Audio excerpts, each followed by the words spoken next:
اولیاء نے اور صوفیاء نے اور عرفاء نے ایک مختصر سی تعریف کر دی ہے بڑی جامع۔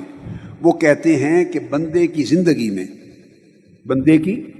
میں جتنے خصال خیر ہیں، جتنے خصائل حمیدہ ہیں، اخلاق حسنہ ہیں، نفس کے رذائل سے پاک ہو کر، کہتا رہا نا، زنگار کو دور کر کے اچھے خصائل پیدا کرو۔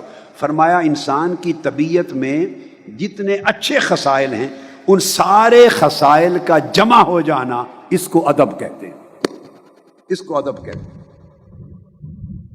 اب اللہ کے ساتھ بھی ادب ہے۔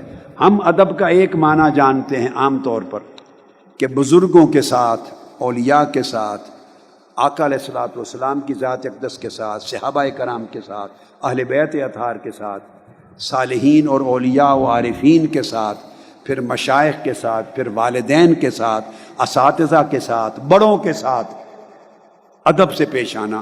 ہم نے ادب کا صرف اتنا معنی فکس کر رکھا ہے، ایسا ہے نا جی؟ ذہن میں رکھ لیں، یہ ادب کا ایک باب ہے۔ یہ ادب کا، اگر ادب کو آپ 100% یعنی ایک کلیت میں کر لیں تو آدھا حصہ اس ادب میں آتا ہے، اور پورا 50% آدھا حصہ دوسرا ادب ہے۔ سارے دونوں اس سے ملا کر ادب ہے۔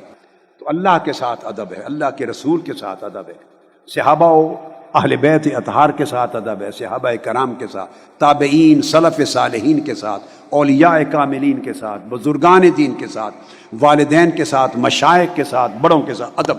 یہ ادب سمجھ لیں پورا دین ہے۔ پھر دوستوں کے ساتھ، اعزاء اقارب کے ساتھ برتاؤ، بہن بھائیوں کے ساتھ برتاؤ، والدین سے گھر میں شروع ہو جاتا ہے۔ والدین کے ساتھ برتاؤ، یہ حسن ادب ہے۔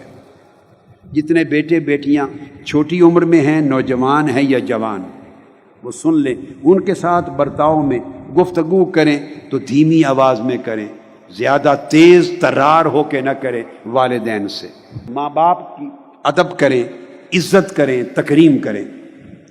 وہ پڑھے لکھے نہیں ہیں تو کیا ہوا، ان کو جاہل سمجھ کے، گوار سمجھ کے نہ جھڑکو، اف اور تو میں نہ کرو، کوئی بات نہیں۔ ادب علم کی وجہ سے نہیں ہو رہا، ادب ماں باپ ہونے کی وجہ سے ہو رہا۔ آپ ڈاکٹر بن گئے، انجینئر بن گئے، وہ محنت مزدوری کرنے والے ہیں چھوٹے، تو وہ ادب آپ کے اس منصب کی وجہ سے نہیں ہو رہا، ادب ان کے ماں باپ ہونے کے حق کی وجہ سے۔ آپ کے اساتذہ پڑھایا، آپ پی ایچ ڈی کر گئے، دنیا میں بڑے لائق ہو گئے، وہ پرائمری اسکول کے استاد تھے، اسکول لائف کے استاد تھے، تو وہ اس نے 2 حرف بھی پڑھائے، وہ آپ کا استاد ہے، اس کا ادب سے ملیں۔ مجلس میں جس سے سبق سیکھ لیں استاد ہے، ادب سے احترام سے ملیں۔ جس سے حرف نصیحت سن لیں آپ کا استاد ہے، اس سے ادب اور احترام سے ملیں۔ پھر ہر جو بڑا ہے عمر میں، اس سے ادب اور احترام سے ملیں۔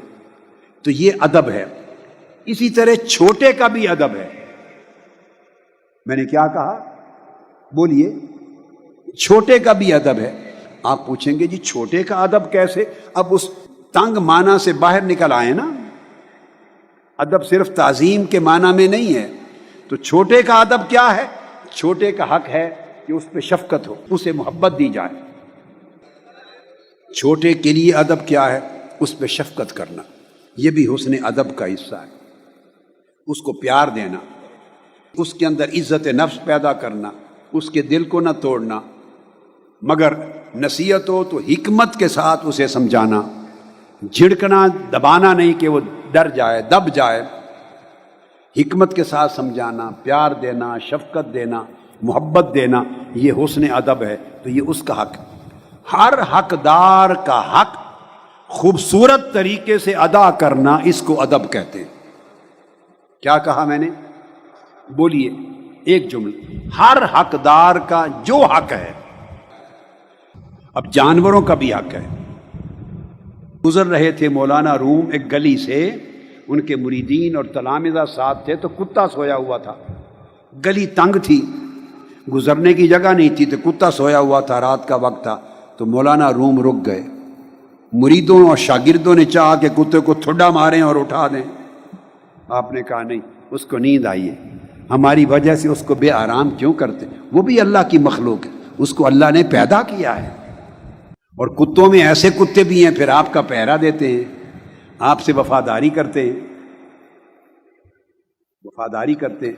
تو کتے کا بھی حق ہے، تو اس کا حق بھی اسے دینا، حیوانوں کا بھی حق، پرندوں کو بھی دینا، خیال کرنا، ان کو مارنا نہیں پاؤں کے نیچے، کسی کو اذیت نہ دیں، کسی کو دکھ نہ دیں، کسی کو تکلیف نہ دیں، کسی کا دل نہ توڑیں، الا یہ کہ حرام کام ہو، ناجائز ہو، اس میں دل رکھنا توڑنا نہیں ہے، دل نہ توڑیں، کسی کو جھڑکے نہیں، کسی کی عزت نفس مجروح نہ ہو، وہ اپنے آپ کو آپ کے عمل سے حقیر نہ سمجھے، نہ آپ حقیر جانیں، ہر ایک کی عزت کا خیال کرنا یہ ادب ہے، ہر ایک کا لحاظ کرنا ادب ہے، ہر ایک کو اس کا حق دینا ادب ہے، ہر ایک سے مسکراتے ہوئے چہرے سے ملنا یہ ادب ہے۔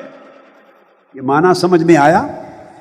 تو یہ سارے جو خصائل ہیں، خوبصورت خصلتیں جن کے ساتھ بندہ اللہ کے ساتھ اپنی بندگی کا تعلق نبھاتا ہے، رسول پاک صلی اللہ علیہ وسلم کے ساتھ اپنی غلامی اور امتی ہونے کا تعلق نبھاتا ہے، اکابر کے ساتھ چھوٹا ہونے کا تعلق نبھاتا ہے، بڑوں کے ساتھ چھوٹا ہونے کا تعلق نبھاتا ہے، اللہ کی ہر مخلوق کے ساتھ ایک مخلوق ہونے کے ناطے تعلق نبھاتا اور ان کا حق ادا کرتا ہے، ہر شخص کے ساتھ اور ہر فرد کے ساتھ اور ہر مخلوق کے ساتھ اس کا حق ادا کرنا اور اس کے ساتھ معاملہ خوبصورت طریقے سے کرنا، خوبصورت طریقے سے معاملہ کرنا، اس کو ادب کہتے ہیں۔